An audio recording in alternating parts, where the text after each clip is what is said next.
Welcome to a Reflection Screencast. In this screencast, our objectives are to be able to reflect a point across the X and Y axes, to reflect a point across a horizontal and vertical line, and also to find the line of reflection given a pre-image and its image. So let's talk about a definition that we have in terms of reflection. Reflection is a transformation where you are reflecting the image across a line, creating a mirror image. Technically, each pair of corresponding parts is the same distance from that line of reflection. And we do describe these as reflections as a rigid transformation. All angle measures of the figure are preserved. All side lengths of the figure are preserved. You're looking at the same shape, same size, but in a different position, and in this case, different orientation. The vocabulary that we're going to focus on is the actual line of reflection, or the mirror line. So if we have our figure here, this is the mirror line that I will reflect across. So that is the line of reflection.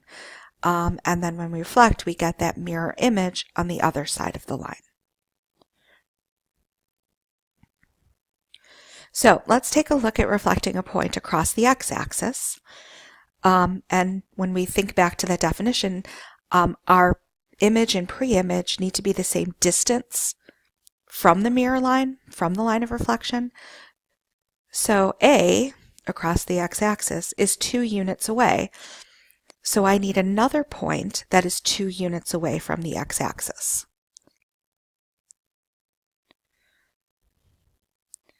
So that's where my A prime is going to be. If the original point was 2 units away, then my image is 2 units away.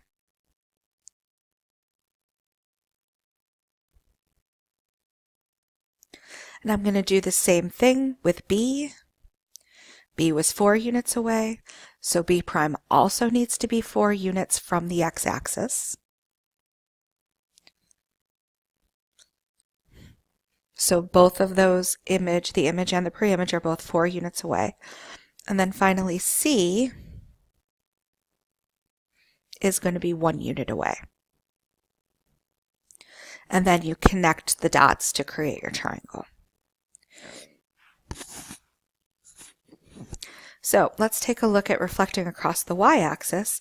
It's the same philosophy, but this time our distance is from the y-axis. When we take a look, let's say at B is 2 units away from the y-axis, so I need to go another 2 units from the y-axis to get to B prime.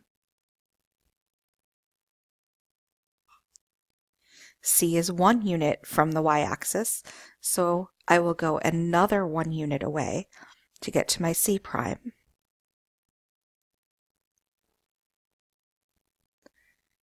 And for A, it was 3 units away. I need to go an additional 3 units. And there are my triangles that have been reflected. Now, I want to see if we can figure out a pattern. When we reflect across the x-axis and the y-axis, the numbers look very familiar, but something's different. When we reflect across the y-axis, when we reflect across the x-axis, there is definitely a pattern. The pattern is whatever the y was, take the opposite. If you think about it, you're changing its vertical relationship from the x-axis, so it makes sense that it's the y value that changes. So if we were going to reflect point Z, which is -9, -10, what would its image be?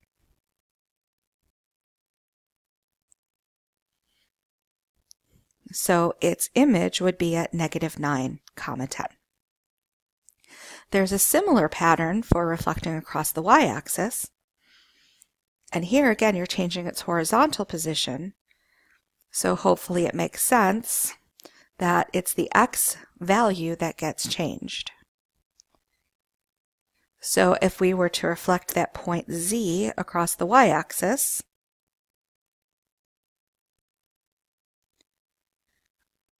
Z prime, or its image, would be at positive 9, negative 10.